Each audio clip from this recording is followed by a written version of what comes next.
दोस्तों, आज हम एक आजाद भारत में सांस लेते हैं क्योंकि अंग्रेजों से हमें 15 अगस्त 1947 को आजादी मिली थी और देश को आजाद कराने के लिए न जाने कितने ही लोगों ने अपना जीवन तक न्यौछावर कर दिया था। हालांकि यहाँ भी आजादी के लिए लड़ने वाले खासकर दो अलग अलग विचारधाराओं में बटे हुए थे, जिनमें से एक तरफ तो वो लोग थे जो कि आजादी को अपनी ताकत के दम पर छीनना चाहते थे, तो वहीं कुछ लोग शांति पूर्वक अहिंसा के मार्ग पर चलते हुए आजादी हासिल करना चाहते थे। और दोस्तों, इन्हीं अहिंसकवादी लोगों में से एक थे राष्ट्रपिता कहे जाने वाले मोहनदास करमचंद गांधी जी, जिन्हें कि हम सभी आमतौर पर महात्मा गांधी के नाम से जानते हैं। गांधी जी भारतीय इतिहास के वह व्यक्ति हैं जिन्होंने देश हित के लिए अंतिम सांस तक लड़ाई की है और उन्हीं की तरह ही हजारों वीरों की वजह से हमारा देश 1947 में आजाद हो सका था।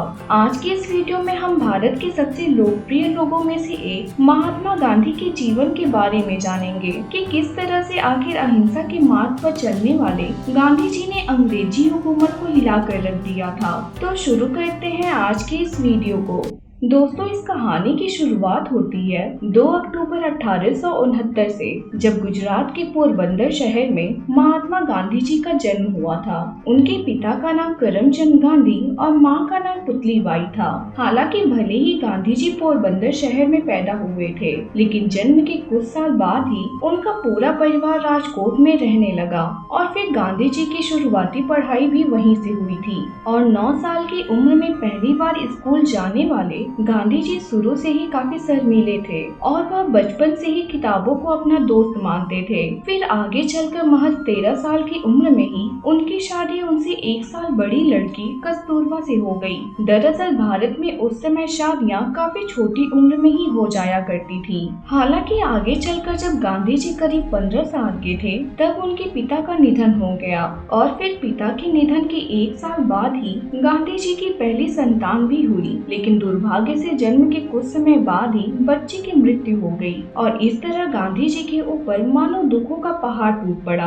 हालांकि इन कठिन परिस्थितियों में गांधी जी ने खुद को संभाला और फिर 1887 में अहमदाबाद से उन्होंने हाई स्कूल की पढ़ाई पूरी की और फिर आगे चलकर कॉलेज की पढ़ाई करने के बाद से माओजी दबे जोशी की सलाह पर गांधी जी ने लंदन जाकर लॉ की पढ़ाई की। हालांकि 1888 में गांधी जी दूसरी बार पिता बने और इसी वजह से उनकी मां नहीं चाहती थी कि वह अपने परिवार को छोड़कर कहीं दूर जाए, लेकिन कैसे भी करके उन्होंने अपनी मां को मनाया और फिर 4 सितंबर 1888 को लंदन पढ़ाई के लिए वह चले गए। 1891 में पढ़ाई पूरी करके वह अपने वतन भारत वापस आ गए। हालांकि विदेश में पढ़ाई करने के बावजूद भी भारत आने पर उन्हें नौकरी के लिए काफी भागदौड़ करनी पड़ी और फिर 1893 में दादा अब्दुल्ला एंड कंपनी नाम की भारतीय कंपनी में नौकरी मिली। हालांकि इस नौकरी के लिए साउथ अफ्रीका भी जाना पड़ा था। साउथ अफ्रीका में बिताए गए साल गांधी जी के जीवन के सबसे कठिन समय में से एक था, क्योंकि वहां पर उन्हें भेदभाव का काफी सामना करना पड़ा। हालांकि इन्हीं भेदभाव ने ही इतना सक्षम बना दिया कि वह लड़ने के लिए पूरी तरह से तैयार रहते थे। और दोस्तों, यूँ तो गांधी जी को सिर्फ 1 साल के लिए साउथ अफ्रीका भेजा गया था, लेकिन वहाँ रह रहे भारतीयों और आम लोगों के लिए अगले 20 साल तक लड़ते रहे और इसी दौरान उन्होंने नटाल इंडियन कांग्रेस की स्थापना की। और अफ्रीका में रहते हुए गांधी जी ने एक नीडर सिविल राइट्स एक्टिविस्ट के रूप में खुद की पहचान बना ली थी। और फिर गोपाल कृष्ण गोखले, जो कि इंटरनेशनल कांग्रेस के एक सीनियर लीडर थे, उन्होंने गांधी जी से भारत वापस आकर अपने देश को आजाद करवाने के लिए लोगों की मदद करने की बात कही। फिर इस तरह से 1915 में गांधी जी भारत वापस आ गए और फिर यहाँ आकर उन्होंने इंटरनेशनल कांग्रेस ज्वाइन करके भारत की आजादी में अपना सहयोग शुरू कर दिया।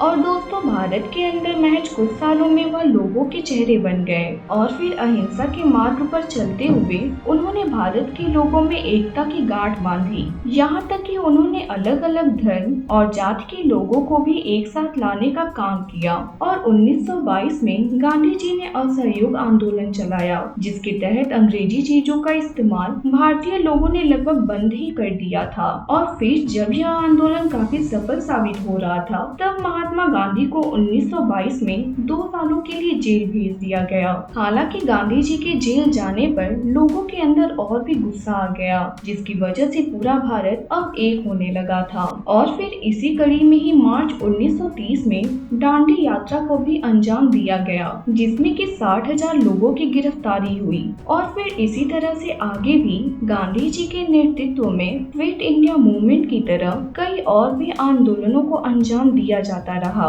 और इस दौरान गांधी जी की बहुत बार गिरफ्तारी भी हुई, लेकिन गांधी जी के द्वारा लगाई गई चिंगारी अब लोगों के भीतर आग बनकर जलने लगी थी। और यही वजह थी कि गांधी जी के साथ साथ बाकी क्रांतिकारियों ने मिलकर 1947 में देश को आजाद कराने में अहम रोल अदा किया। और फिर 15 अगस्त 1947 को हमारा भारत देश आजाद हो गया। हालांकि अभी देश के अंदर आजादी का जश्न ही चल रहा था, तभी 30 जनवरी 1948 में नाथूराम गोडसे ने गांधी जी की गोली मारकर हत्या कर दी। और फिर इस घटना ने न सिर्फ देश में बल्कि पूरी दुनिया में ही शोक फैला दिया। हालांकि 15 नवंबर 1949 को गांधी जी के हत्यारे नाथूराम को फांसी दे दी गई। जब तक गांधी जी जीवित रहे, तब तक अहिंसा को ही हर चीज का जवाब मानते रहे और इसी सिद्धांत के दम पर ही उन्होंने अपनी पहचान बनाई थी। हालांकि वो अब भले ही हमारे बीच नहीं है, लेकिन उनके सिद्धांत को आज भी पूरी दुनिया मानती है। उम्मीद करते हैं कि देश की आजादी पर यह वीडियो आपको जरूर पसंद आई होगी। वीडियो अच्छी लगी हो तो आप चैनल को लाइक कमेंट करते हुए सब्सक्राइब करना मत भूलिएगा। आपके बहुमूल्य समय के लिए आप सभी का बहुत बहुत धन्यवाद।